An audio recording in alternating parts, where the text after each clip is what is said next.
Togo, révolution togolaise. Le tour de garde, en finir avec l'usurpation et la supercherie de l'ANC. Publié le 7 mars 2023 par Miadjo. Le pire des crimes n'est pas celui qu'on commet, mais celui qu'on laisse commettre. Les derniers événements en provenance du Togo sont marqués par l'urgence de la réponse que toute une nation doit apporter à l'agression des terroristes au nord du pays. Les enjeux sont cruciaux et la menace réelle. Comment résoudre la quadrature du cercle de l'entrée en guerre d'un chef sans légitimité et sans troupes, face aux puissances du mal dont la déferlante risque d'emporter les fondements même de la nation? Cette préoccupation essentielle est polluée depuis un certain temps par un psychodrame au sein de l'Alliance nationale pour le changement, ANC, présidée par un ectoplasme politique appelé Jean-Pierre Fabre. De quoi s'agit-il au juste? Ce parti, qui n'est plus que l'ombre de lui-même depuis ses 4% récoltés lors de la dernière consultation présidentielle, continue bruyamment sa longue agonie et sa descente aux enfers par la suspension et l'expulsion de certains de ses cadres. C'est ainsi que l'honorable Ouro Akpo est suspendu des instances décisionnelles du parti. Quant aux 7 membres de la Fédération de l'Europe, déjà en délicatesse avec les caciques du parti, ils sont purement et simplement renvoyés, comme des malpropres. Le tort des bannis est de réclamer des réformes pour une meilleure lisibilité des lignes directrices du parti, une clarification des soupçons de collusion avec le pouvoir et un renouvellement des instances dirigeantes de l'organisation. Pour le chef de ce parti, c'est un suprême affront qui confine aux crimes de lèse-majesté. L'audace a déclenché les foudres du parti contre les importuns, attachés à la démocratie, qu'ils ont cru pouvoir exercer en interne. Erreur. L'événement fait l'objet d'un remous médiatique digne d'un thriller, au point de détourner l'attention du Togolais de l'essentiel. Une surprise, car en vérité que vaut encore l'ANC dans le landerneau politique togolais, au point que l'on s'attarde sur les décisions d'exclusion de ses membres? Plus grand-chose. L'ANC n'est pas un parti politique, elle ne l'a jamais été. Il s'agit d'une usurpation de titre et de qualité. Son acte de naissance l'atteste. C'est une nébuleuse schismatique issue de l'Union des forces du changement, RFC, à la suite de l'accord UFC-RPT de 2010, négocié par les mêmes frondeurs en rupture de ban pour des questions bassement matérielles. Ils vont sauter le pas et créer un nouvel avatar de leur maison mère qui est l'UFC. Désormais, la nouvelle chapelle va s'illustrer dans l'application de l'accord de 2010 sans jamais l'admettre, laissant à l'UFC le poids de la réprobation et de l'opprobre de toute une nation. L'ANC va de ce fait recycler un discours nationaliste et souverainiste frelaté, servant de paravent idéologique à la réalité de leur action, l'accompagnement actif de la dictature. Il ne s'est jamais agi pour ce parti de prendre le pouvoir et de l'exercer. Il préfère, en véritable traître, adopter la posture oppositionnelle, à grands coups de menton faussement viril, tout en travaillant à renforcer les liens avec les satrapes de la nation togolaise. Il n'est point question de renverser la table, en révolutionnaire, mais de se servir dans la gamelle,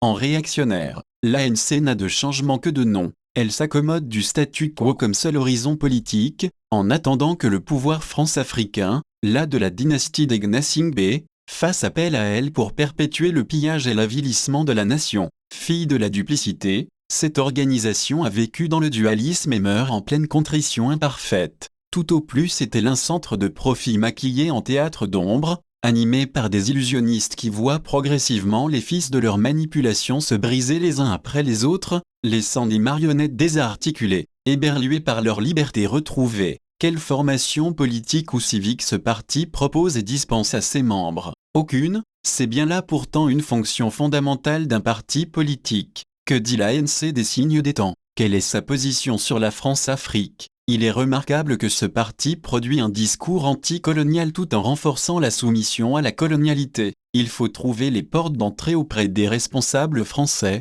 faire le pied de grue au quai d'Orsay et se réjouir d'être enfin reçu par un obscur secrétaire, au énième sous-sol de la diplomatie française. L'ANC participe au funeste projet d'exploitation effrénée de notre pays. Que pense ce parti du franc CFA qui saigne 14 pays de la zone franc depuis 75 ans? Que dit ce parti des tendances réelles à la recolonisation de nos États par les puissances impérialistes? L'ANC s'est-elle prononcée sur l'agression sauvage des mercenaires et des terroristes contre nos États avec la cohorte de morts et de populations déplacées au sein de nos paisibles campagnes?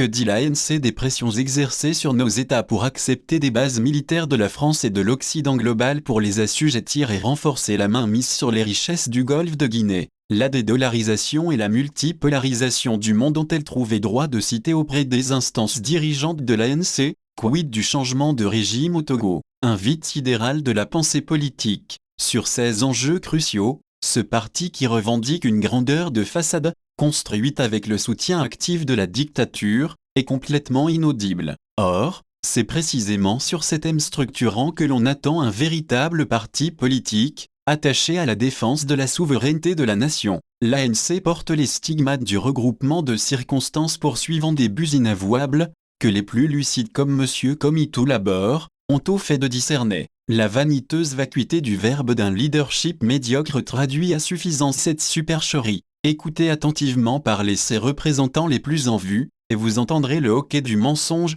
le désert d'une parole inhabitée, désincarnée et donc inaudible. Leur langue est distordue par la duplicité et les compromissions dont M. Bawara a témoigné lors des obsèques du secrétaire général du parti. Les plus candides ou les plus passionnés, conduits par le discours anesthésiant des Pangloss, commencent aussi à s'éloigner de cette engeance de fossoyeurs. L'exclusion ou la suspension est sans nul doute ce qui peut leur arriver de mieux. Les chefs de l'ANC ont les yeux rivés sur les prochaines élections factices, avec l'espoir de négocier des sinécures et des strapontins, généreusement octroyés par l'homme d'eux. Ils justifient leur nature de politicards, ventriloques de la vulgate de la dictature. Les vrais hommes d'État ont le regard fixé sur la génération suivante. C'est tout l'honneur du politique. Le peuple togolais ne s'y trompe plus. Il rejette à présent massivement cette béquille de la dictature qui neutralise tout changement de régime. Le torpillage de la révolution de 2017 porté par M. Tikpiat Chadam l'illustre. La même action a été reconduite lors de la révolution électorale du 22 février 2020 qui a vu la victoire éclatante du Dr Kodjo Agbayome.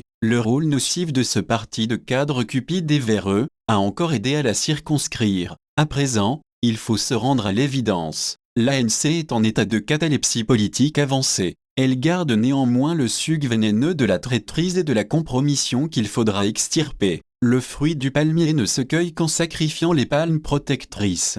L'ANC étole le accent aigu jusqu'au bout de ses fautes. Il est temps qu'elle sache pourquoi il ne fallait pas les commettre. À bon entendeur, Jean-Baptiste K.